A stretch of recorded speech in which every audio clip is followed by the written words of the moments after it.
So just to kind of begin, if you guys want to tweet, did anyone tweet a Twitter person? Sometimes I get inspired, but mostly not. And I don't know if this topic's really one to really talk about too much. But you can follow along, grab the slides. If you go to that URL, itstonybrook.edu/printerwars, the slides or the show is up there. All right, so a little over 2 years ago, on a campus about 8 hours or so away, I have a little story to tell you. It's a time of uncertainty. Unrest ripples through the campus community as department directors battle budgetary challenges, which are forcing them to reevaluate service offerings and consider changes to processes put in place long ago. Front-facing services like computer labs and printing, which have historically been viewed as integral parts of the student learning experience and satisfaction, have managed to remain largely unchanged until now. The longstanding quota system, which gave students a weekly allotment of 280 pages, has drawn criticism from both students and staff alike. A few rebellious staff members from across IT are now working together with various campus community groups and the student government to discuss the future of printing. All right, so just a few things to kind of think about as we run through this presentation. Obviously, Stony Brook's probably view on printing and history behind it is going to be different than yours. So think about like how that kind of plays into it. Think about ways of maybe we could reduce demand, right? Like, no one's saying that we should have like that we should eliminate printing altogether, but like students should be able to print what they need to print, but they shouldn't be wasting, right? Is technology really a solution to this problem? Like, can we give everyone iPads and they'll stop printing? Is that really realistic? Are there changes to processes that maybe like would help deviate or eliminate some printing? And how do you use data to drive decisions, right? So you're going to see a lot of data and charts in this talk, and this is kind of one of the first times we're using that heavily to influence, I think, some of our decision making. And is there anything we could do to help change like actual user behavior, right? Like that's usually the toughest bar to move. All right, so a brief history. First, I think we introduced ourselves already, but I'm Rich Van Rahelp. I'm a web strategist and solutions architect at Stony Brook. I do a lot of stuff with data and basically web programming. And Diana Voss. Hi, okay. I'm Diana, can you hear me? Diana Voss. I'm the Director of Academic Technology Services at Stony Brook, which means I oversee all the computer labs on campus and all the services that happen within those spaces, as well as Blackboard and Adobe Connect and all the tools that students use for teaching and learning. And we have 18 computer labs on campus, and we'll go into this more later, but we have 58 printers on our campus that this topic is focusing on. All right, so this project came to be, or this presentation came to be. Diana came into my office one day and said, Rich, you're my only hope. We have, we need to do something about how we're handling printing, and there's too much, and we want to reduce quota, but what's the right number, right? We don't want to have riots if we shrink quota too much. Like we don't want students to be negatively affected. So why not just use some of the standard reports that maybe Pharos or Papercut probably can give you, right? That might have been the easiest way to go. Certainly a little bit faster and less nerdy. But really, like the reports that come out of Pharos, and I'm sure a lot of other IT systems that we experience, they're not live. And they focus only on kind of the data that they know about. They can't tell you anything about students, right? Like how many undergrads are printing versus graduates, right? The Pharos print station will never know who your users really are, right? So like that's kind of one reason. The reports themselves require usually a system administrator to go in and generate. So it's very difficult for like a decision maker to go in and kind of know what's live happening in the system. So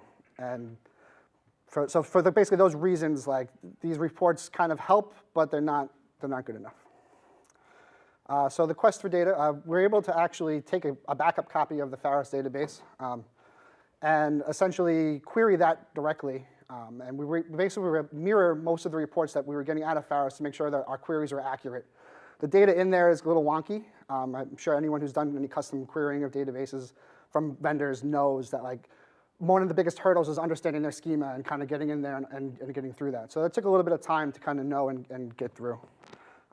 But like once you kind of started getting into it, it became fun to kind of figure out what more can you learn about what's going on inside of student printing life.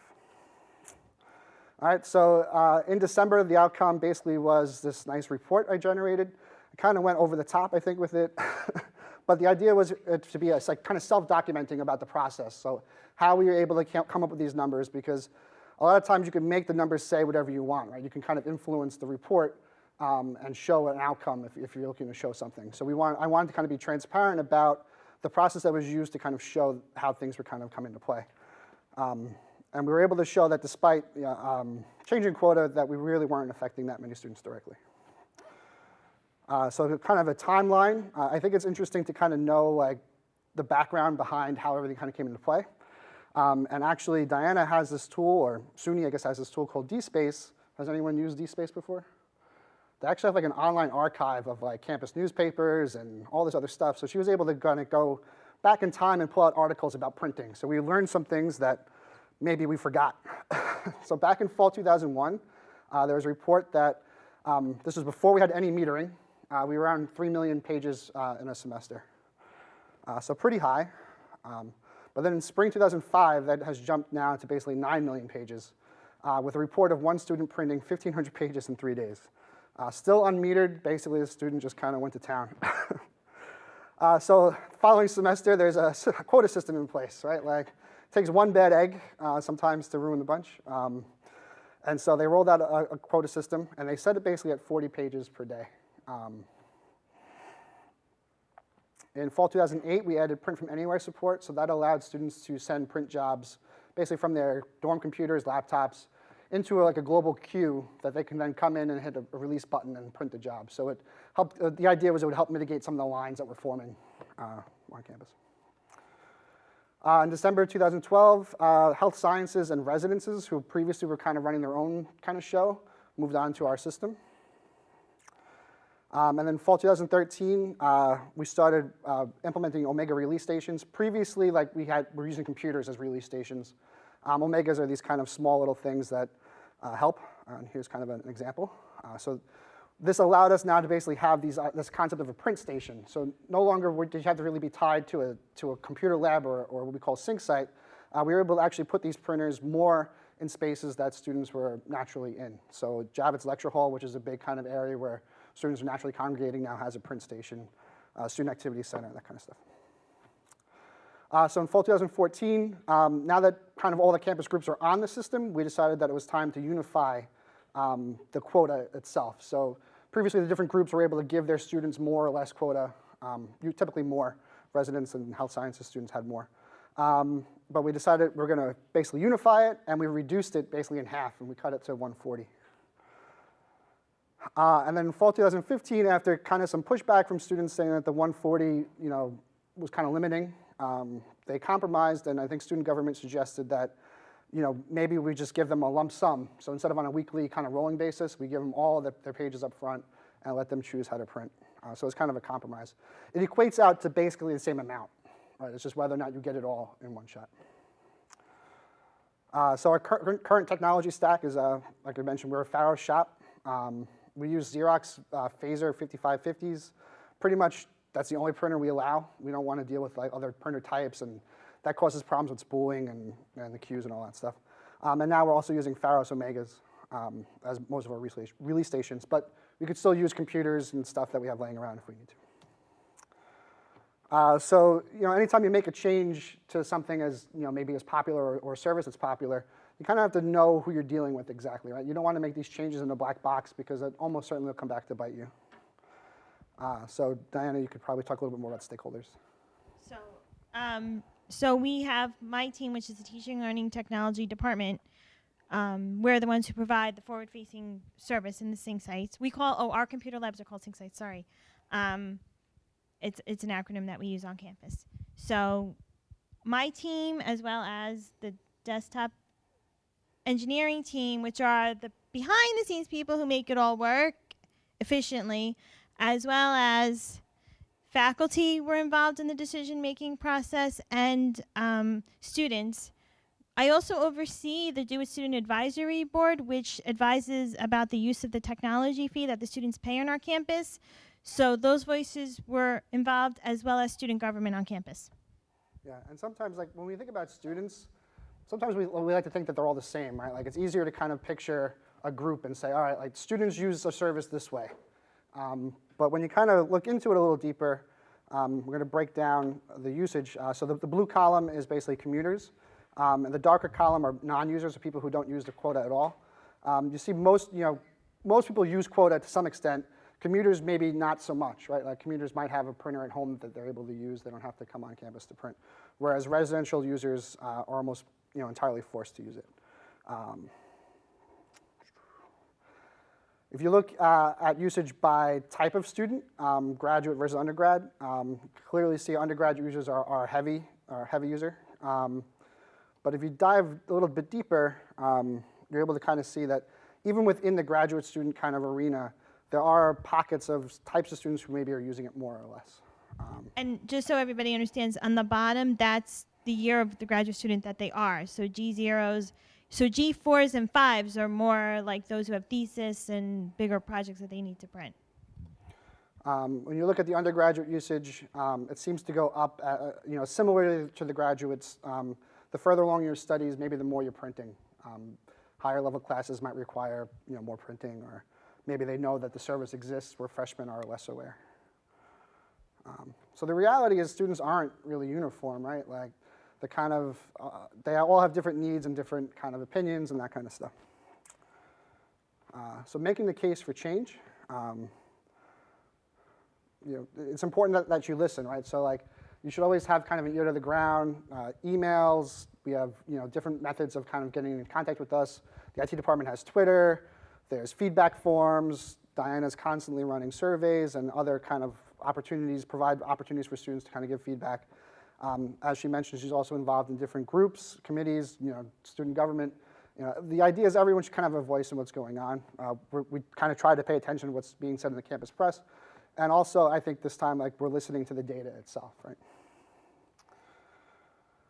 So some of the feedback you get is, hey, there's too much quota, right? Some students, some student groups, like sustainability students, they feel that, like, having any quota is kind of like a waste, right? It's bad for the environment. They kind of make those kind of cases. Other students are kind of aware that there's a budget, that goes on, and if you're spending money on paper, then it's less money you're spending on other technology or other services, or maybe they wouldn't need to have their tech fee as high, right, if they didn't have so much quota. Then you have the other group of students who basically say the opposite, like, there's not enough quota, I need to print more. I'm more comfortable dealing with paper than I am dealing with digital resources.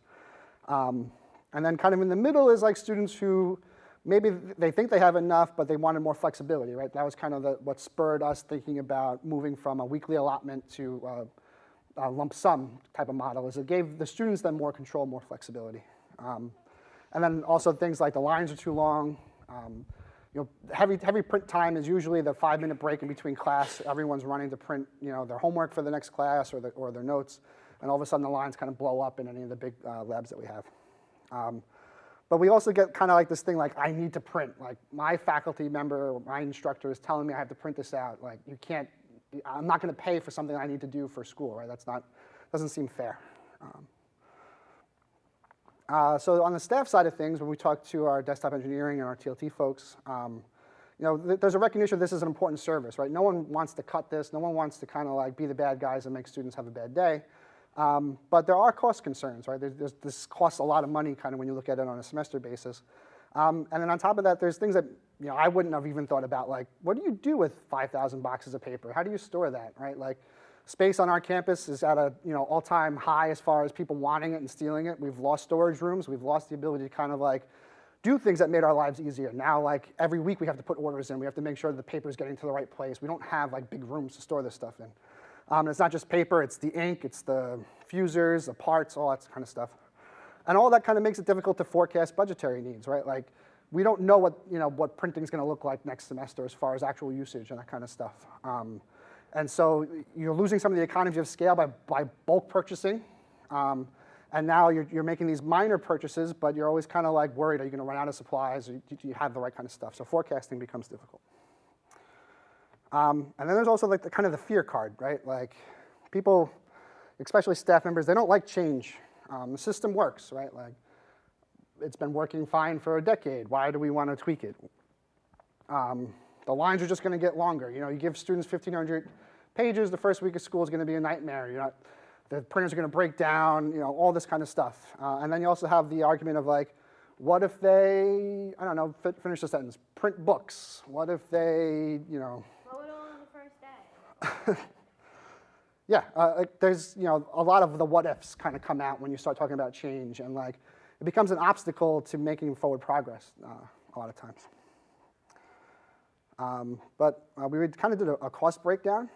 So in order to try to help solve some of those feedback and issues that we've identified, we moved to a contract with PagePack, which is, I guess, a Xerox product or service offering, where you're able to kind of like bulk pay up front for things like toner, fusers, and service on the printers, right? So this kind of helped offload some of that stress from our staff onto a partner at what we feel is a reasonable rate. I think, I haven't done any comparison between the before and after, but it's certainly much cheaper, I think, if you look at the total cost of ownership. Then you could kind of break down the cost of paper, right? We spend $27 or so on a box of paper. So you break that down per sheet. The labor costs, these are kind of estimate, but there's a student aspect of the labor. We have students who basically shuffle paper around campus now. We have carts of paper that have to go from building A to building B because that's where the printers are and that's where our storage is. And then if you look at the system administrators and the staff that are kind of responsible for the print system, ordering, making sure everything's kind of working, we kind of took a guess to make the numbers even. We said 78,000. That number is probably give or take a little bit, but in the end, we were able to kind of calculate the costs for single-sided versus double-sided, right? So obviously, printing 2 sheets is going to cost more than printing 1 double-sided sheet, but I think it was important to kind of identify some of these costs, some of these true costs, right? So in the end, for fall 2014, 2015, we spent over $300,000 going by those numbers. I think that if we look at the budget, it reconciles and it works pretty close. It's a lot of money to print. Especially like at the end of the semester, where do you think that paper is going? All that work they printed and they put out there, right? I think the keynote kind of hit on that. A lot of times the work just goes in the garbage, and it's a waste. So, I think one of the goals is to try to reduce that waste as much as possible. So we're going to talk about some outcomes. We've increased the number of printers, right? This is in order to kind of affect the line argument. We wanted to have more printers out there. And not only printers like in a central place, but kind of out there where students are. So the kiosks have come into play. The big jump between 2012 and 2014 is largely due to like campus residences and the hospital kind of coming online. They've already had their equipment, right? So they just came onto the system. But slowly we've been increasing the number of printers, so we're almost at 80. We added support now for mobile printing, so students can now email basically a job. So if they have a document on their phone or Google Drive or something, they can email that to a service that then kind of adds it to the queue. So they don't need a special client on their phone. This kind of just works through email. So it's a tool that they're already familiar with. And it worked really well up until we decided to mandatorily add a footer to everyone's email, which then caused extra pages to get printed. So that was a fun 2 weeks when that was going on. Yeah. If we look at enrollment versus transactions and pages printed, there's not really a strong correlation between kind of the number of students that are at Stony Brook versus the number of jobs. So this line down here is the number of transactions. Let's see if we can focus on this line. It looks relatively flat when you're kind of zoomed out of the data, but it's not really tied to the actual population. I don't know what happened in 2013, why printing kind of spiked, but it seems now to be back on a downward spiral. Pages, so like when you print double-sided, that still counts as 2 pages, but it's only 1 sheet, right? So that's why you'll see that the page counts are going to be higher than the sheet counts, but they're all in there. When we looked at 2014, I'm sorry, the projector is kind of like a different resolution, so things got a little smushed up a little bit. This line represents students who don't use anything, right? So in 2014, when we had a weekly quota, we broke it down by week to kind of see, at the beginning of the semester, were students blowing through all of their quota and then maybe not having to print for the rest of the semester. But you kind of can see that students don't have to print, like a large majority of students aren't printing anything ever. So this was done because this was when we reduced the quota in half. And the students were yelling, what did you do? You took away, I'm running out of quota. So Richie ran a report to find out were they really all running out of quota, like the drama that we were hearing, or was this an over-exaggeration? So we use this data to prove that, no, guys, you're not running out of quota. It's okay. And so if we kind of start drilling a little bit deeper into it, so besides not using any quota, the next largest group is students who use less than $1, $1 a week. Diving even deeper, eventually you basically get to the point where you kind of can see it trails out. There are some students who are using a significant portion of their quota, but it's a very, very small percentage of the overall population. We did kind of try to look into, was there something special about that group? Like, were they all in the same class? Like, was the instructor assigning like a 500-page book to be printed? There wasn't really anything that stuck out as an obvious kind of correlation between these groups of students.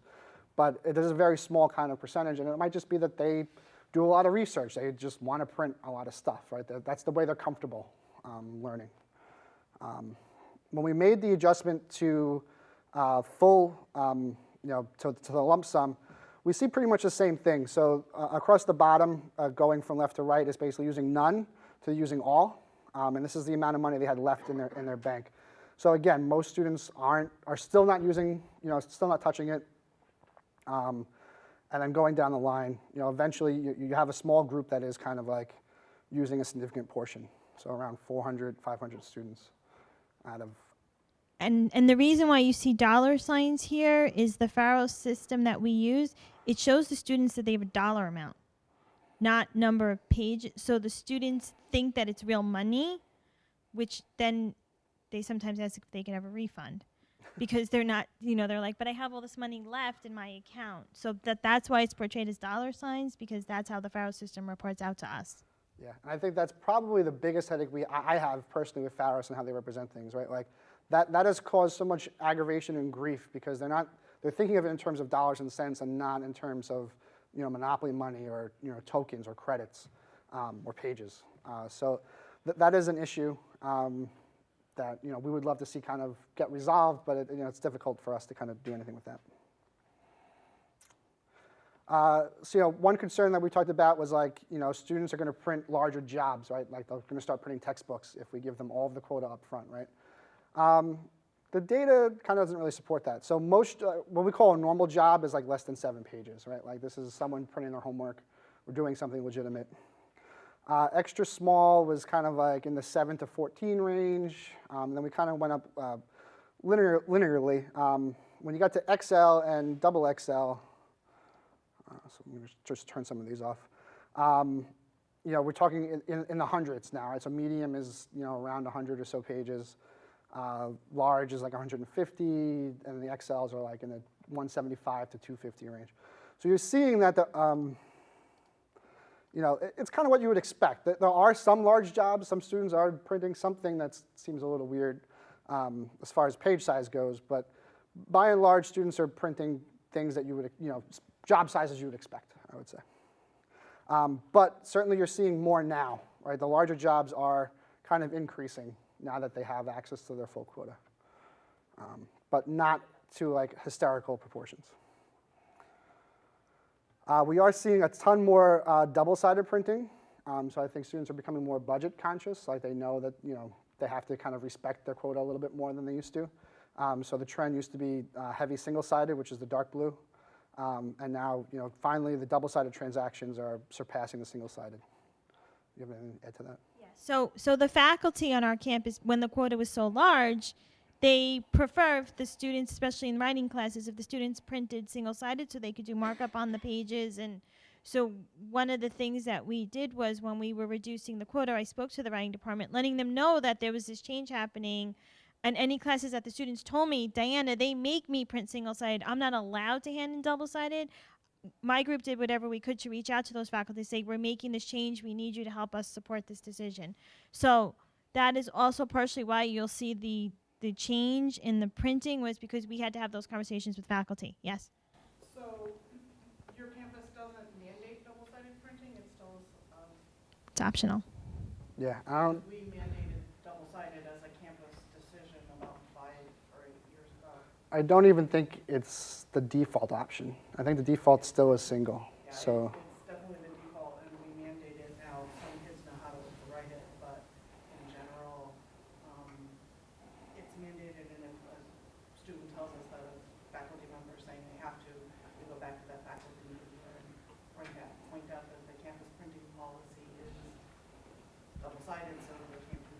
Yeah, I have been talking to the provost office about could we get that support from them, because that kind of decision needs to come out of provost, not IT. So we, On our campus, yes, it Yeah. was a campus-wide appropriate channels decision to go to double-sided printing only. Our teachers screamed enough that specific writing courses got extra quota. So if you were taking this writing intensive course, that student got extra. We would give them 150 pages, we do per semester at NCC. 150, but if you were taking this writing intensive course, maybe you got 180 or 200 instead, because our old cranky teachers wouldn't budge even for provost and president. did the students react to that because everybody's still paying the same? Or I don't think they ever talk about it to each other, because I never had anyone notice. Okay. Instead, we get what you guys get at the end of the semester. I still have $350 in my account. Can I have my money, please? okay. No, that's not technically how this, because we have a technology fee for campus computers and things like that. Right. It has nothing to do with the paper cut fee. And they'll come at the end of the semester and ask for their X amount of dollars back. Oh, okay. We've heard examples of students printing blank pages to hit 0 on their quota and just taking the We've paper. seen those. So that was interesting because you're basically running the machine now for hundreds of pages that are just blank. You know, you're still having wear and tear. You're using kind of the fuser on the paper. So I don't exactly know how that one got resolved. I think we just gave them paper. We still have to print it. Oh, Yeah, because our contract we use XCL for our page pack. If it has to show on there that pages were printed, otherwise they're like, well, what happened to that paper? What happened to that? So we have to account for every page. So they print blank pages when they want blank pages. we're not trying to give anyone ideas either Yeah, out we're there in the not. internet world. This chart is just a daily kind of chart usage. I thought it was just a little interesting. For some reason, Mondays are the high days. I guess students are preparing for the week and they're being studious. But yeah, so this is just showing pages and sheets. When we look at popular times to print per day, kind of see, I probably should have used a high resolution chart for this and got down in the 5-minute interval, because I think what you really see is there are just very small time windows where in between classes students are kind of pouring in. But you do see on Friday mornings, that's a busy time for Friday. Before they leave, I guess they're doing their work. But this kind of chart is what you would expect to see. Then we started looking at job types. Let me zoom in. Bottom's cut off, yeah. So if we look at the extension of what's getting printed, my initial guess was PowerPoints all the way, right? I thought that was going to be the dominant kind of thing there. But I think what we're seeing here is, yes, PowerPoints are getting printed a lot, but students know to print them 6 per page, double-sided. So when it comes to the number of pages printed, they're not as high. And I think PDFs, I haven't really dived into this one, but PDFs I think tend to represent data that's given to the students. So the instructors are giving them a syllabi as a PDF. Maybe their course slides are, could be saved as PDFs. But this is generally not work generated by the student, right? This is work that the students are consuming or getting. If it's a textbook or OER resource or something like that, probably PDF based. Then when you look at kind of web stuff, this is most likely pages that are being printed as far as doing research, right? So they're doing a report and they're trying to gather some resources out there. So they're printing heavily to kind of get that stuff together. And then when you look at Word documents, that's probably more homework and stuff that students are actually authoring and creating and handing in, right? Again, these are kind of wide generalizations, but I think that's pretty safe to say. When you look at other, that kind of breaks down to plain text, images, spreadsheets, a ton of other weird kind of file formats that are just out there, but nothing that really represents a large chunk. But I thought was interesting, so this is fall 2015, what you're looking at. When we look at spring 2016, web kind of grew at the expense of PDF. So don't know exactly why that shift kind of happens, but I thought that was interesting. Then we kind of went through the job names themselves. We tokenized them. We broke them out. I took a list of all the subjects that we have, and I wanted to kind of see, is there a pattern as far as that goes, right? So when I was a student, I remembered I would save my homework as CSE 101, homework 1, something like that. So this doesn't really work well. It works well if students are doing that, but it kind of gives you an idea of kind of the types of subjects that are popular and being printed. And it confirms some of the some of the evidence that kind of Diana was told was like bio students print a lot. In fact, bio is seen 3 times more than any other subject coming through the printers. Consistently, every semester, bio is dominating. So it's interesting. So like a potential thing is like if we cut quota again, like maybe we give bio students a bonus on top, right? Like we know that if you're taking a bio class, you'll get 25 extra pages a week or something. You know, these are options we can play with, but we're not doing currently. If you look at just kind of words in general, I don't think there's any real surprises here. Like there's not like the word textbook in giant letters or anything like that. I wouldn't expect that to be in the job name. But you know, things like exams, lecture, notes, it seems like lab, that kind of stuff seem to be kind of dominating. You want to talk about some of the lessons learned in communication? So what happened was we had communicated with the student government and the advisory boards in the spring of 2014 that we wanted to reduce the quota. And what I didn't understand was in the fall of 2015 when we did it, fall 2014, all these students were mad. They were like, what did you do this for? Why didn't you talk to anybody? But what I found even more troubling was the new student government didn't know that it had been done.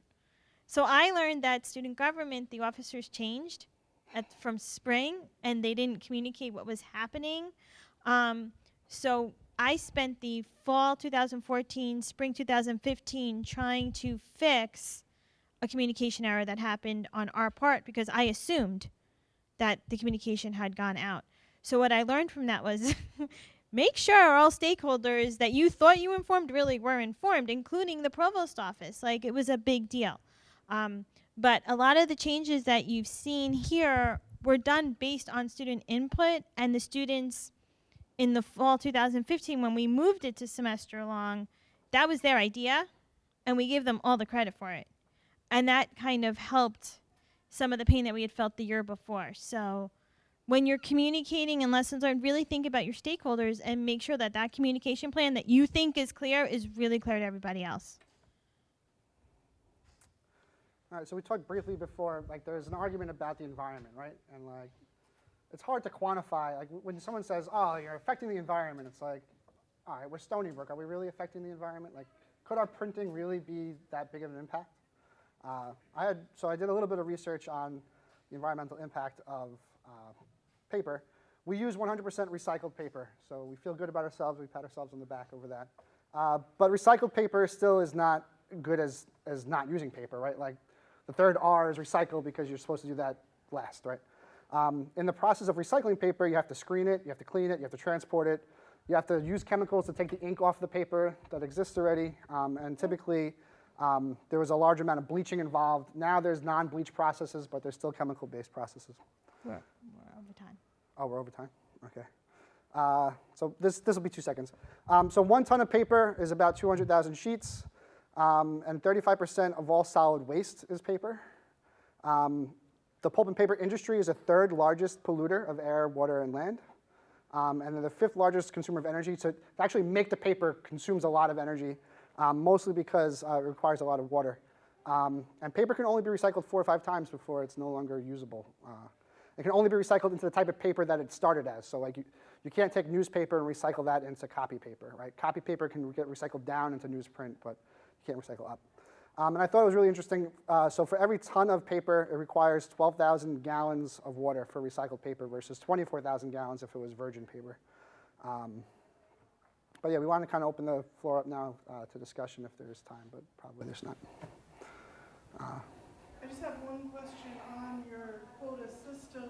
Can students put in money to buy more printing if they run out of quota? So what they do is if they run out of quota, they can add money to their Wolfie Wallet card, and then there are only certain printers that Wolfie Wallet is accepted on, and then they use those. But we have really found many that have exhausted their quota where that's become necessary. We have one color printer that is not on the quota system, and that requires the use of Wolfie Wallet only. So it's not included in the free? No. And that's their next wish. because I'm the wish granter. So the next wish is, Diana, now we wish we had color printing as part of the quota. And that's when we have the conversation about, are you willing to let me remove computers so that I can add a printer? And where am I going to store the paper and the toner? And so then that's when we have those conversations with our student advisory boards.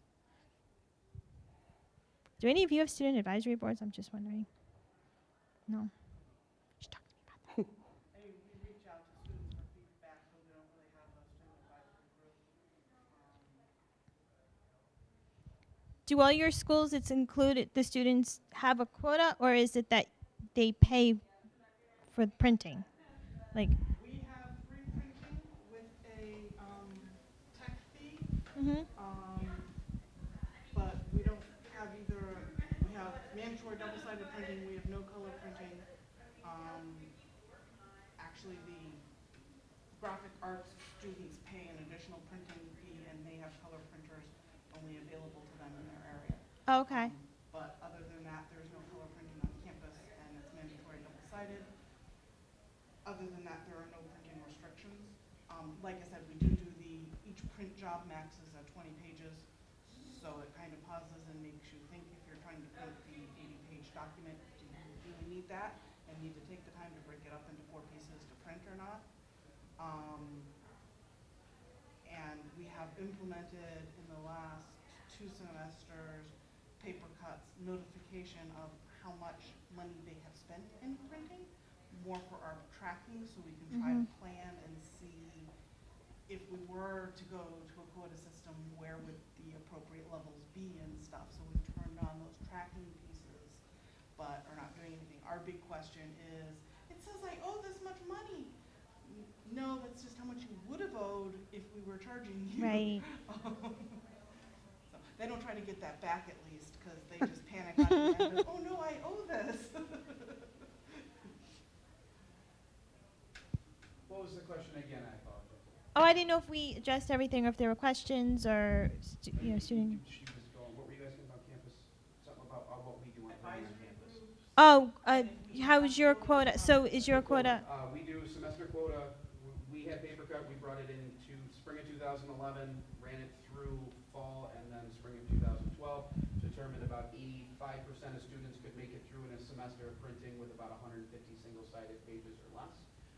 So we did $15 quotas, 10 cents for a single side, 15 cents for a double-sided one. Double side is the default in all of the labs and stuff, but again, as I said earlier, a lot of teachers do not have any desire to look at their essays and things like that double-sided, so certain courses, biology is bumped up for the extra one, and then at the end there, we even have in the library basically an ATM. You put your credit card in and you can put $1, $2, $5, $10 onto your paper cut account, or they can do it right through the portal, things like that. But yeah, so we do it semester, and it refreshes including the summer, and we do a little intercession one in January. Okay. So Anyone else find it interesting that one of the biggest words on the mashup was untitled? I don't know why kids never want to save their friggin' documents. They'll come back to me afterwards, hey, I need to print this again, or I want to change my document. Can you get it for me out of paper cut? I'm sorry, that's not what paper cut does. But yeah, they'll print theirs and leave it untitled. Amazes me how many kids don't say it. Because, well, you know what it is? They're used to Google Docs and those things where it's just doing it. So they don't realize that you need to save. I've seen that. We saw that on the iPads too. They were like, but I'm like, did you save it? They're like, I have to save it. By Microsoft, so we are Oh. all in for that. Well, we have in the library deep freeze, so if they don't save it, when the computer reboots, Yeah, we do the same. It's We gone. use Pivotal Connections, one same idea. Once you reboot it, all that stuff is gone. yes. Ours So when you automatically come back- saves to MySB files, so if they close it, it still sits on a server in their we don't use Google Drive, or it just points to a separate server. So when they're in a space that doesn't have that, they don't save, and then they come to us, and I'm like, I can't help you. Like, you needed to save where you were. So It's like we use that with communication. We have a student storage drive that they get every semester based off of how many credits that they're taking that semester. Could be more or less, and my documents folder that they keep with the whole time. And if they save there, they can get to it from any computer on campus. They can log into it off campus, all that fun stuff. But their teachers don't tell them, and then they get done. And yesterday I was working on this computer and I saved it to the hard drive. And that's been rebooted. That's long ago. But communication. We have some of that same thing, yes. We do the introductory HRDs where we do a tech piece and we explain how to get onto your service